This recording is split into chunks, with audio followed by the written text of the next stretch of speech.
여호와께서 아브람에게 이르시되 너는 너의 고향과 친척과 아버지의 집을 떠나 내가 네게 보여줄 땅으로 가라. 내가 너로 큰 민족을 이루고 네게 복을 주어 네 이름을 창대하게 하리니 너는 복이 될지라. 너를 축복하는 자에게는 내가 복을 내리고 너를 저주하는 자에게는 내가 저주하리니 땅의 모든 족속이 너로 말미암아 복을 얻을 것이라 하신지라. 이에 아브람이 여호와의 말씀을 따라갔고 롯도 그와 함께 갔으며 아브람이 하란을 떠날 때에 75세였더라. 아브람이 그의 아내 사레와 조카 롯과 하란에서 모은 모든 소유와 얻은 사람들을 이끌고 가나안 땅으로 가려고 떠나서 마침내 가나안 땅에 들어갔더라. 사랑하는 성도 여러분, 주님의 이름으로 환영합니다. 원교회가 기도해 주셔서 비전 트립 은혜로 다녀왔습니다. 하나님께서 계획하셨고 일하셨고 영광 받으신 비전 트립이었음을 경험하는 10박 11일의 시간이었습니다. 강서중앙교회가 복음을 전하는 주님의 명령을 믿음으로 감당하기에 힘쓰는 선교적 교회가 계속 되어져 가기를 소망합니다. 오늘 우리는 창세기 12장 1절로 5절 말씀을 통해 본향을 향해 걷는 사람들이라는 제목으로 하나님의 부르심과 그 부르심 앞에 살아가는 성도의 정체성을 말씀을 통해 함께 붙들고자 합니다. 우리는 보통 자신을 소개할 때 저는 어느 학교 출신입니다. 어떤 회사에 다니고 있습니다. 어떤 지역에 삽니다. 이와 같이 나에게 주어진 소속을 말함으로 나를 소개하는 것이 일반입니다. 오래전 김영삼 대통령이 미국의 정상회담을 하러 가서 아침에 조깅을 하다가 클린턴 미국 대통령을 만나 How are you? 라고 인사를 한다는 것이 Who are you? 라고 인사를 했다는 널리 알려진 일화가 있습니다. 이 일화가 유명한 것은 김영삼 대통령의 실수 때문이 아니라 그 실수에 대한 클린턴 대통령의 대답 때문입니다. 잘못된 인사에 대해 민망하지 않게 유쾌한 대답으로 넘어갔다는 점도 중요한 지점이긴 하지만 그보다 Who are you? 누구냐는 이 질문에 I'm Hillary's husband. 힐러리의 남편입니다. 라고 대답을 한 그의 선택 때문이었습니다. 세상의 통념, 타인에게 자신을 증명해내야 하는 강박의 사회의 방식과 다르게 가장 강력한 지도자라는 의미를 내포한 미국 대통령이라는 직함보다 누구의 남편인지를 자신의 정체성으로 선택했기 때문입니다. 사람들은 대부분 그렇게 하지 않습니다. 인간은 그만큼 자신의 소속으로 자신의 가치를 드러내려는 욕망이 있다는 것입니다. 교회는 어떨까요? 대형 교회, 유명한 교회에 다니는 성도들은 자신이 다니는 교회의 이름을 자신 있게 말하지만 반대로 개척교회, 작은 교회에 다니는 성도는 어느 교회 다니냐고 물으면 동네 작은 교회에 다닌다고 말합니다. 그래서 제가 아는 김종일 목사님이라는 분은 그렇게 말 못하게 하려고 동네 작은 교회에 다닌다고 말하면 우리 교회 성도가 되는 거라며 실제로 교회를 개척하면서 교회 이름을 동네 작은 교회라고 지었습니다. 왜 이런 현상이 나타나는 것일까요? 왜 교회 안에서도 여전히 우리는 내 가치를 증명해내야 되는 강박 속에 살아가는 것일까요? 왜냐하면 세상은 끊임없이 소속이 곧 정체성이라고 우리에게 속삭이기 때문입니다. 그래서 우리는 더 안정된 소속, 더 안전한 자리, 더 단단한 기반, 즉 사람들이 들으면 인정해주고 부러워할 만한 것을 찾아 애씁니다.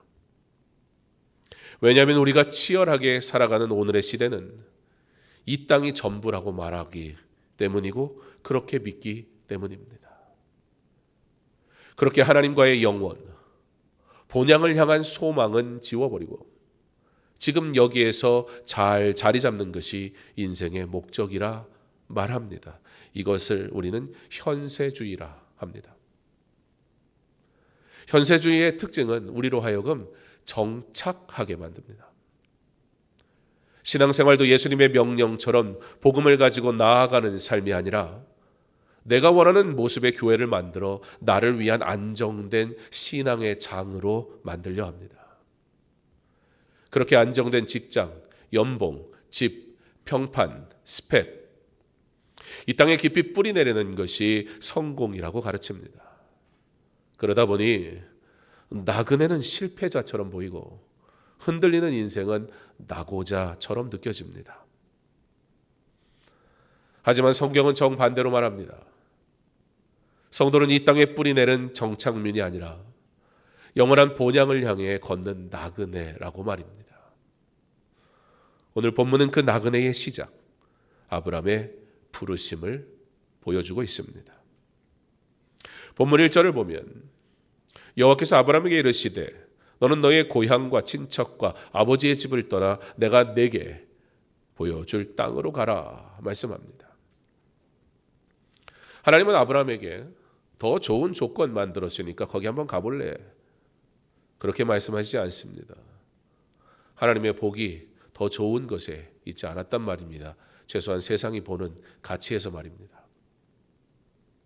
계획을 다 세우고 안정장치를 확보하고 계산이 끝나면 떠나라. 하나님은 그렇게 말씀하지 않으셨습니다. 하나님은 그냥 떠나라. 그리고 내가 보여줄 땅으로 가라 하십니다. 여기서 중요한 것은 아브라함이 떠난 이유가 환경이 싫어서가 아니었다는 겁니다. 그러나 아브라함이 떠났던 이유는 하나님의 말씀 때문이었습니다. 아브라함의 정체성은 데라의 아들 하란 사람에서 소위 세상의 일반적이고 세상의 통념적인 세상이 자기의 가치를 드러낼 수 있는 가장 좋은 방식의 소속을 드러내는 그런 것에 가치를 두고 살아가던 인생에서 이제는 하나님의 부르심을 받은 사람이라는 정체성으로 바뀌어지게 됩니다. 사랑하는 성도 여러분, 이것이 성경적 세계관입니다. 세상은 정착이, 성공이 정체성이라고 말하지만 말씀은 부르심이 곧 정체성이라 말합니다. 내가 누구인가? 하나님이 부르신 사람이다. 이게 저와 여러분의 정체성이란 말입니다. 우리가 흔히 붙잡고 싶은, 우리가 원하는, 우리가 만들어낸 우리만의 아버지 집이 있지는 않습니까? 직장, 학벌, 재산, 인간관계, 인정, 평판과 같은 것들. 그래서 신앙생활은 하긴 하는데 이런 것들이 흔들려 버리면 내가 누구지? 하나님은 내게 복 주시는 거 맞나? 왜 하나님께서 나에게 이러한 삶의 길을 주시는 것이지? 라고 말하며 곧장 정체성이 흔들려 버리고 맙니다. 그래서 신앙생활 하지만 더욱 그런 것들이 있느냐 없느냐가 중요해져 버리고 그런 것을 줄 수 있는 하나님이냐 아니냐에 목매달게 됩니다.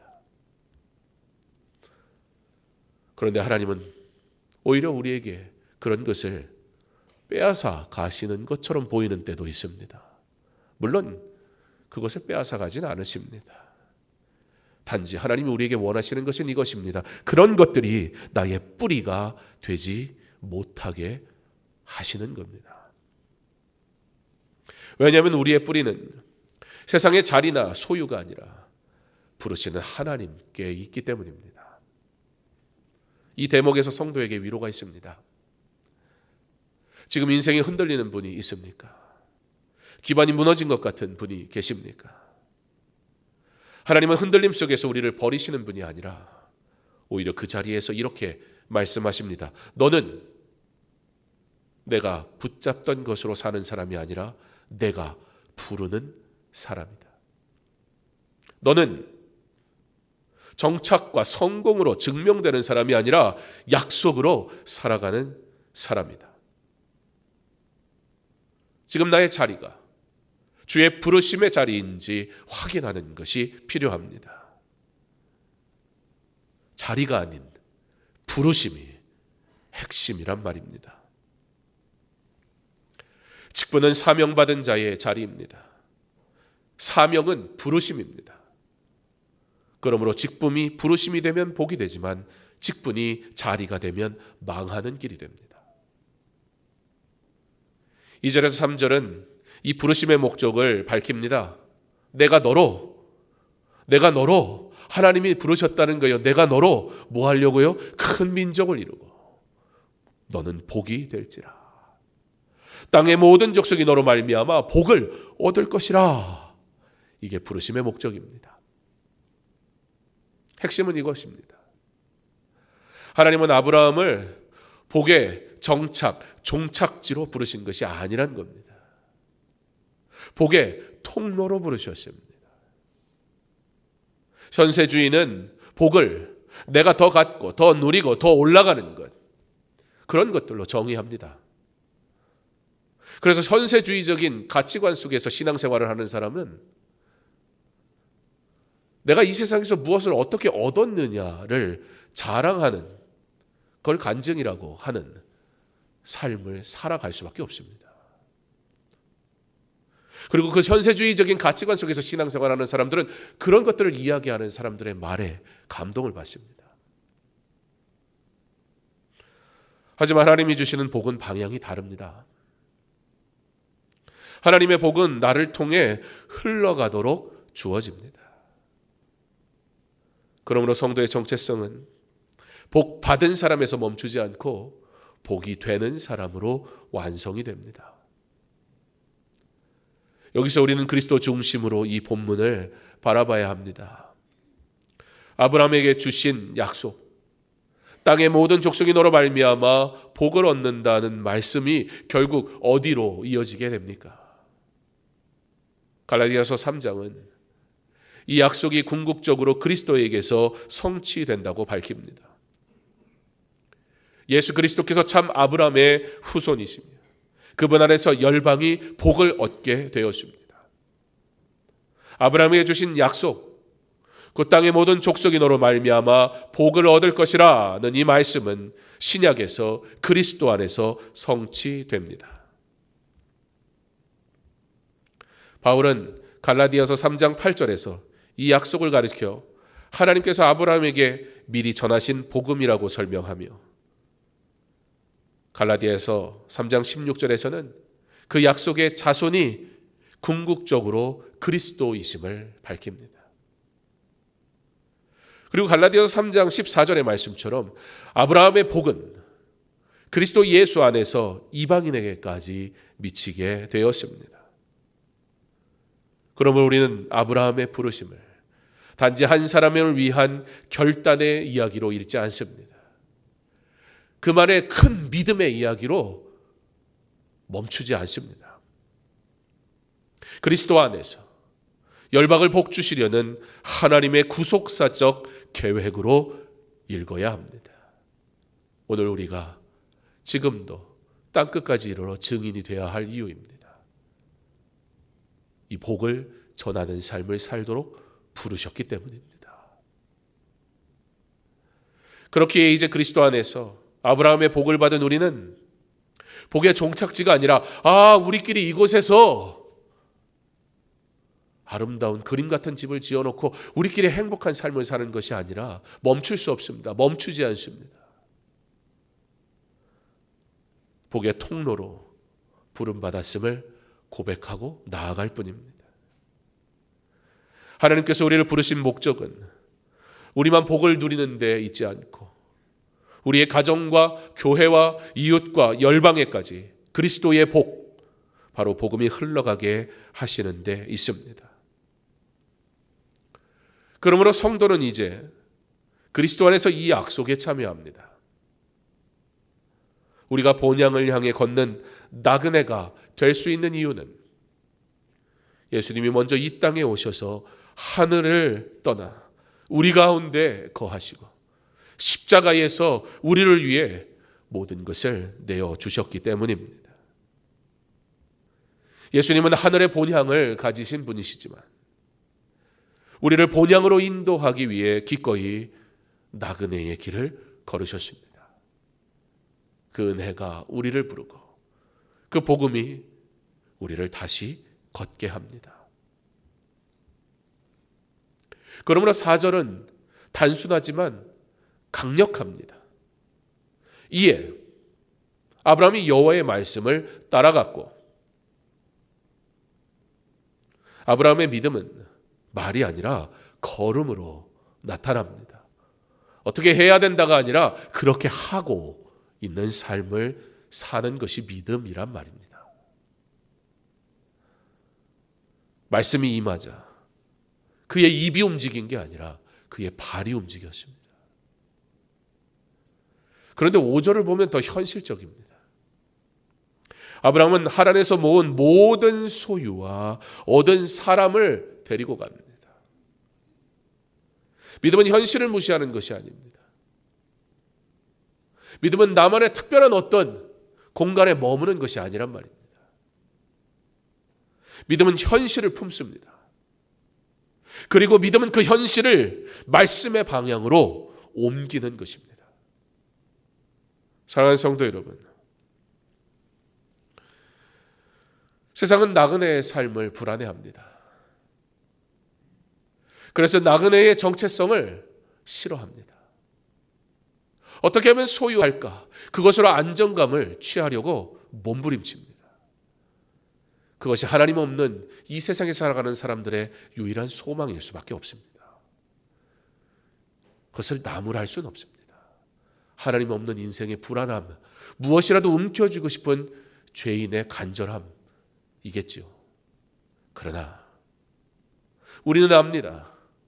나그네의 정체성이 도피가 아니라는 것을, 실패가 아니라는 것을. 나그네라는 삶을 살라는 것은 이 땅을 버리라는 말이 아니라 오히려 이 땅을 살아가라는 얘기입니다. 이 땅을 살아가되 이 땅이 전부가 아닌 사람다운 모습을 세상에 보여주면서 살아가라, 그 얘기입니다. 이 땅이 전부가 아닌 사람, 즉 나그네로 살아가면 성공해도 교만하지 않습니다. 본향이 여기 없기 때문입니다. 실패해도 절망하지 않습니다. 본향이 여기 없기 때문입니다. 나그네, 순례자의 삶은 이 땅에서 그토록 갈망하고 그리고 얻어내려고 노력하는 그 성공과 성취와 같은 비교의 사슬에서로부터 자유로워지게 합니다. 돈과 시간과 관계를 하나님 나라의 방향으로 재배치하게 합니다. 이와 같이 나그네는 순례자이기 때문에 불안정한 사람이 아니라 더 견고한 뿌리를 가진 사람입니다. 눈에 보이는 뿌리가 아니라 하나님 약속에 뿌리 내린 사람 말입니다. 사랑하는 성도 여러분, 이번 강서중앙교회 뉴질랜드 비전 트립은 언론에 기사화될 만큼 우리는 의도하지 못했어요. 그렇게까지는. 그러나 교민사회에 큰 울림이 되었고 뉴질랜드에 있는 150개 한인교회에 도전을 주는, 교회를 통해 교회를 회복시키는 큰 사역이 되게 하셨습니다. 제가 하는 말이 아니라 그곳에 있는 분들의 고백입니다. 이번 비전 트립의 여정은 우리 교회가 본향을 향해 걷는 사람들로서 정체성을 다시 확인한 시간이었습니다. 이 아름다운 일에 기도와 후원으로 함께한 여러분들이 바로 믿음의 동역자들입니다. 이 사역의 열매는 바로 여러분들을 통해 시작된 일이었습니다. 그 현장에서 우리는 선교가 무엇인지 새겨보았습니다. 뉴질랜드를 거점으로 펼쳐지는 환태평양 지역의 오지 선교 이야기를 들으며 선교가 낭만이 아니라 순종과 눈물의 자리임을 배웠습니다. 홈리스 급직 사역 현장에서 불평이 아니라 자원하는 섬김이 복음의 향기임을 보았습니다. 다음 세대 사역 가운데 하나님이 여전히 어린 영혼들 가운데 살아 역사하심을 확인했습니다. 그리고 다시금 깨닫게 하신 것이 있었습니다. 선교는 이 땅에서의 부요함이나 가난함으로 선택되지 않는다. 판단될 수 없다. 선교지는 거리가 아니라 내가 살아가는 자리로부터 시작하여 나를 부르시는 모든 곳이라는 것입니다. 이게 바로 아브라함의 부르심과 연결됩니다. 하나님은 우리를 편한 적착, 이곳에서의 안전한 나만의 공간, 종교 생활을 하도록 우리를 부르시지 않았다는 겁니다. 즉 복에 복을 더하여 주시되 복을 쌓아두는 삶이 아니라 복이 흘러가게 하는 삶으로 우리를 부르셨습니다. 비전 트립은 그 부르심을 현장에서 다시 듣게 되는 시간이었습니다. 그리고 이제 하나님은 우리를 다시 일상으로 보내십니다. 가정으로, 직장으로, 학교로, 관계로. 그 자리에서 나는 누구인가를 다시 이렇게 고백하게 하십니다. 나는 이 땅에서 정착해서 나를 증명하는 사람이 아니라 하나님 나라에 속한 나그네 복의 통로로 부르심을 받은 사람이다. 우리 한번 자막을 띄워줘 보실까요? 우리 함께 고백했으면 좋겠습니다. 시작. 나는 이 땅에 정착해서 나를 증명하는 사람이 아니라 하나님 나라에 속한 나그네 복의 통로로 부르심 받은 사람이다. 이것을 믿으시기 바랍니다. 이 말씀대로 살아가는 복의 통로가 되길 간절히 소망합니다. 정착이 아니라 나그네의 삶을 살아갈 때 우리의 정체성이 다시 회복될 것입니다. 사랑하는 성도 여러분, 아브라함은 길은 떠남으로 시작했지만 그것은 상실이 아니라 약속의 시작이었습니다. 세상이 보기엔 불안정해 보였고 바보 같아 보였습니다. 자신의 모든 소유를, 자신의 모든 것들을 들고 이동한다. 어떻게든 내 집을 마련해야 되고 어떻게든 내 삶을 안정화시키는 게 이 땅에 살아가는 방식이지 않습니까? 왜 은퇴가 우리에게 큰 충격으로 다가올까요? 소속을 잃어버리기 때문이에요. 우리의 정체성이 소속이었기 때문에 그 소속을 잃어버렸을 때 우리는 불안하단 말이에요. 그 소속이 나를 증명하는 가치였고 나를 세상 앞에 그 소속으로 증명해 내려고 했던 나의 삶이 모든 순간 한순간에 다 헛된 것이 되어버리는 순간처럼 여겨지는 것이 은퇴일 수 있단 말이에요. 그러나 정체성이 하나님이었던 사람에게는 다르습니다. 여전히 나는 하나님의 부르심을 받은 하나님의 사람으로 살아갈 때 흔들리지 않습니다. 세상이 보기엔 아브라함의 선택은 불안정한 선택, 바보 같은 미련한 선택이었지만 하나님의 눈에는 가장 견고한 길이었습니다. 혹시 지금 삶의 어떤 부분이 흔들리고 있습니까? 하나님은 오늘도 말씀하십니다. 내가 내게 보여줄 땅으로 가라. 너는 복이 될지라. 이 말씀은 우리를 두렵게 하는 명령이 아니라 우리로 정말 다시 살아나게 하시는 부르심인 줄 믿습니다. 우리 교회가 그리고 우리 한 사람 한 사람이 이 땅에 뿌리내린 정착민이 아니라 그 소속을 잃을까 두려워하는 인생이 아니라 본향을 향해 걷는 순례자로 살아가는 믿음의 사람 될 수 있기를 간절히 소망합니다. 그러므로 우리는 견고합니다. 오늘도 괜찮습니다. 오늘도 하나님은 나를 부르시고 말씀하십니다. 내가 보내는 것으로 가지 않겠느냐. 내가 너를 통해 복의 통로가 되게 하겠다. 오늘 여러분을 통해 또 한 영혼이 하나님의 이름을 듣고 하나님의 복을 누리고 하나님의 평강 안에 거하게 될 줄 믿습니다. 본향을 향해 걷는 사람으로 살아갈 때 그 모든 걸음마다 우리 가정과 일터와 관계와 내가 살아가는 도시와 나라와 열방이 우리를 통해, 나를 통해 하나님의 복을 맛보게 하실 줄 믿습니다. 이와 같은 은혜의 삶을 사는, 오늘을 복의 통로로 살아내는 행복한 주의 사람, 저와 여러분 다 되시기를 주님의 이름으로 축원합니다.